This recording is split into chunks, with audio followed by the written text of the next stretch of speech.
मुमुक्षु समाज के लिए कल एक दुखद समाचार था।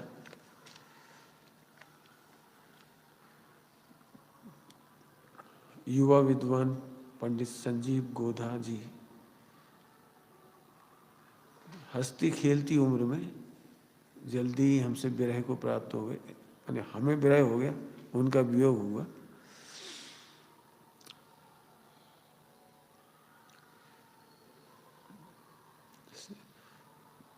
उनके लाखों लाखों फॉलोवर्स मतलब जो श्रोता हैं उनकी यूट्यूब पर, ऑनलाइन पास चैनल और अन्य तरफ से जूम पर,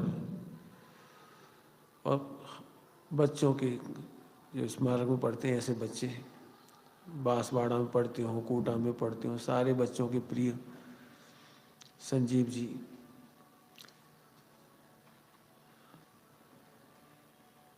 उनका परिचय देने का थोड़ा सा मन है। परिचय तो लगभग सभी को है, क्योंकि सभी उनको व्यक्तिगत सुनते हैं, पढ़ते हैं, समझते हैं। उन्होंने अपना अथक श्रम किया है।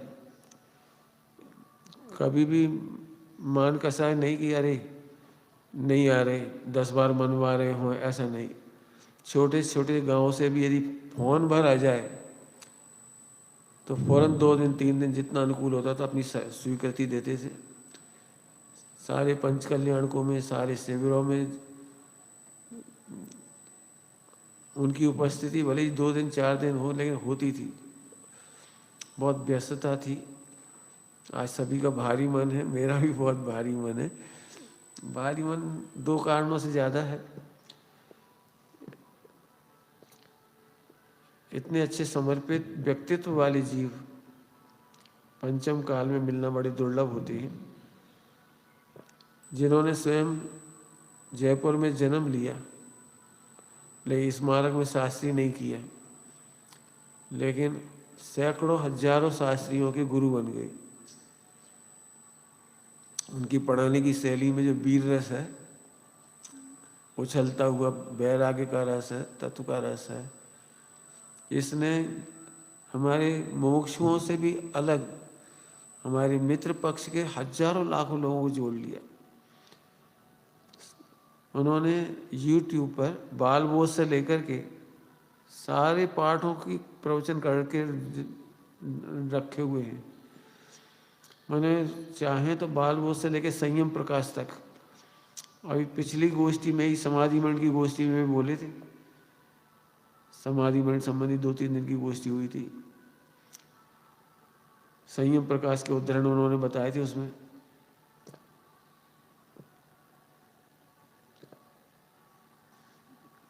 परिचय तो लगभग मिल ही जाएगा, फिर भी एक बार पढ़ देता हूं मैं उनका परिचय। 26 नवंबर 1976 को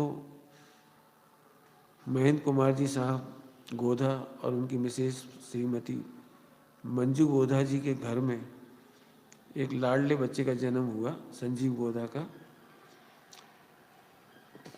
बहुत समय तक तो अपन नहीं समझ सकते थे कि, क्योंकि कॉमर्स लाइन ली थी, बीकॉम किया था, पढ़ाई की, और फिर अचानक एक दिन स्मारक में आना हुआ, एक शिविर अटेंड किया, तो इतनी रुचि लग गई उसके बाद कि फिर तो स्वयं से स्वाध्याय प्रारंभ कर दिया। खूब स्वाध्याय करते करते वहाँ का जो पंडित टोडरमल जी साहब का जो मंदिर है, बड़ा दिगंबर जैन पंचायत 13 पंथ बड़ा मंदिर, उसमें प्रवचन प्रारंभ किए। स्मारक में भी फिर कक्षाएं लेने लगी। कक्षाएं लेते लेते प्रवचनकार बन गए,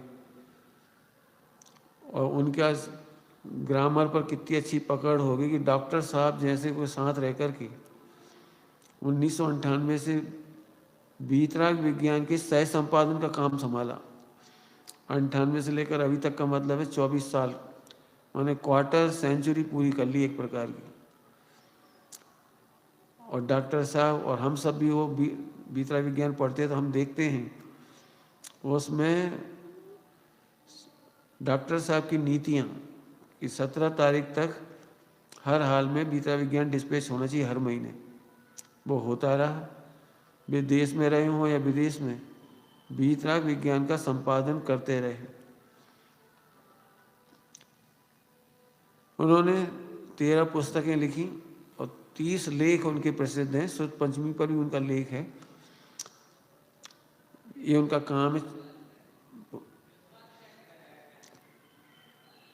उनके परिवार में उनकी पत्नी संस्कृति गोधा और उनका बेटा है आर्जव गोधा।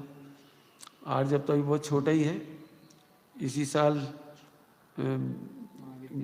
महाविद्यालय स्मारक में ही भर्ती हुआ है पढ़ने के लिए। लेकिन बस लगता है इतना मासूम बच्चा, जैसे पिता की छत्र छाया में पढ़ने पढ़ाने को और सुनने को मिलता कम, खास तौर से तो बहुत अच्छा लगता है उसको भी, सबको भी। लेकिन स्मारक परिवार और उसके दादा दादी या उसके संरक्षक हैं, उस बच्चे को भी अपन यही कह सकते हैं कि जैसी लगन और एकाग्रता से उन्होंने पढ़ाई की, ज्ञान ध्यान प्रभावना की है, उसी प्रकार से तुम भी उनके पद चिन्हों पर आगे बढ़ो। आर्जव के लिए अपन इतना ही कह सकते हैं। बाकी सब मिलकर के भी उसके उस दुख को कम नहीं कर सकते जो पिता का विरह एक दुख होता है। रचनात्मक कामों में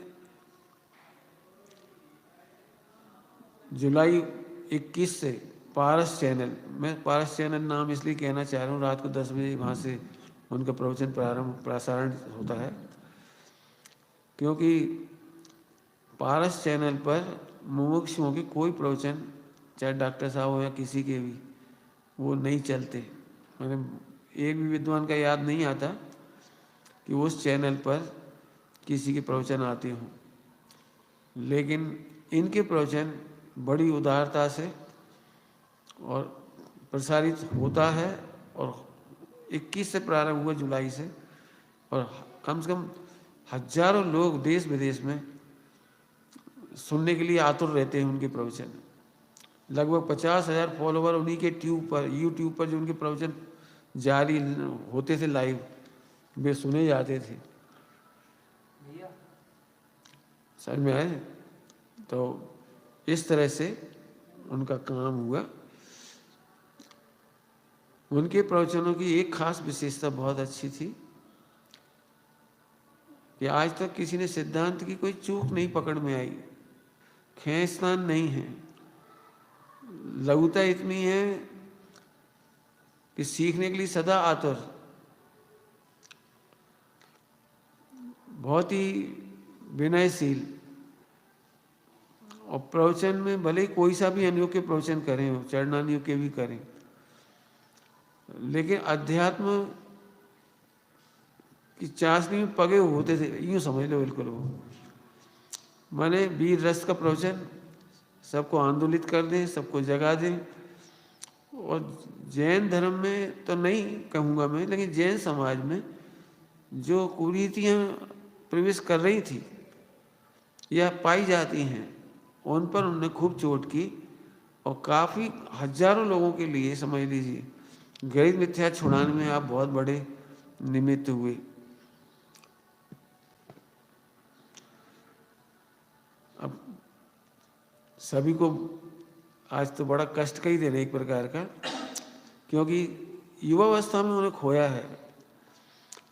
हमने अन्ना जी को खोया, धवल जी को खोया, पिछले वर्षों में हमने डॉक्टर उत्तम चंद जी साहब को खोया, बीरेन जी दोषी को, आगरा वालों को खोया, और भी राजकोट से एक विद्वान चेतन जी,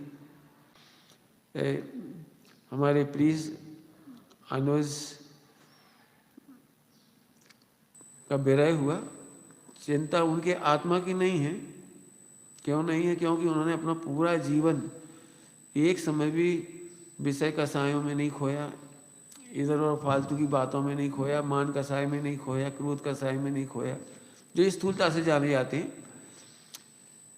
घर में बढ़िया माहौल था, उनके माता पिता का धार्मिक माहौल, पत्नी का भी धार्मिक सहयोग, बच्चे भी अनुकूल, मैंने ये समझ लो, वो तो चौथे काल में ही जी रहे थे, स्मारक में रह करके 24 घंटे, और समाज के बीच में छोटी उम्र से ही रह रहे थे, मतलब जिनके जीवन में भटकाव नहीं आया।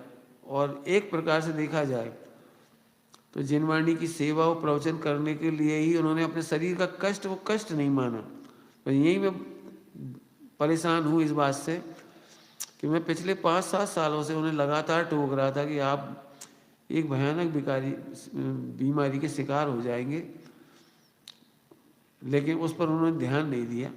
पिछले साल भी जब यहाँ का पंच कल्याणक का जो वार्षिक उत्सव हुआ था, तब भी वो यहाँ पधारे थे समित शिखर जी में, और तब हाँ 45 शिविर के समय भी यहाँ पधारे थे। और तब मैंने उन्हें बहुत कठोर शब्दों में भी बोला था कि देखो, चाहे काम कम हो जाए तो चलेगा, नहीं हो तो चलेगा, लेकिन अब रात में लेट नाइट तक काम मत करो। उनको यदि सचमुच संजीव गोदा जी पसंद थे तो उनसे एक शिक्षा तो तत्वज्ञान की लें, अपने जीवन में एक नया मोड़, नई प्रतिज्ञा लेकर के समर्पित हों कि हम अपने जीवन में अन्याय अनीति नहीं करेंगे, अभक्ष नहीं खाएंगे, कुशील सेवन नहीं करेंगे जो आज मोबाइल पर बहुत जारी है। बच्चों को तो बिल्कुल प्रतिज्ञा ही ले लेनी चाहिए कि हम शादी के पहले ब्रह्मचर्य नहीं खोएंगे, हम ऑनलाइन कुशील नहीं करेंगे जो मोबाइल में देख देख करके। ये बिल्कुल प्रतिज्ञा ले लेनी चाहिए अपने जीवन, तो सच्ची श्रद्धांजलि होगी उनके लिए। उन जैसे अपन भी इस मार्ग में आगे बढ़ें, ये श्रद्धांजलि सच्ची होगी। आज के बाद हमें कोई विद्वान का इतनी अल्प वय में वियोग न सहना पड़े, इसी भावना के साथ हमारे और जितने विद्वान हैं वे स्वस्थ रहें, सुखी रहें और जन शासन की प्रभावना करते रहें, क्योंकि विद्वान ही सबसे बड़े, वर्तमान समय में यदि मैं कहूँ तो विद्वान ही मोक्ष मंडल की नींव है, मोक्ष मंडल के आधार स्तंभ हैं और जैन शासन प्रभावना के बहुत बड़े स्तंभ हैं। इसलिए सबको मिल करके बहुत विचार करके ये काम करना चाहिए। इतना ही कह कर के मैं ये बात पूरी विराम देता हूँ।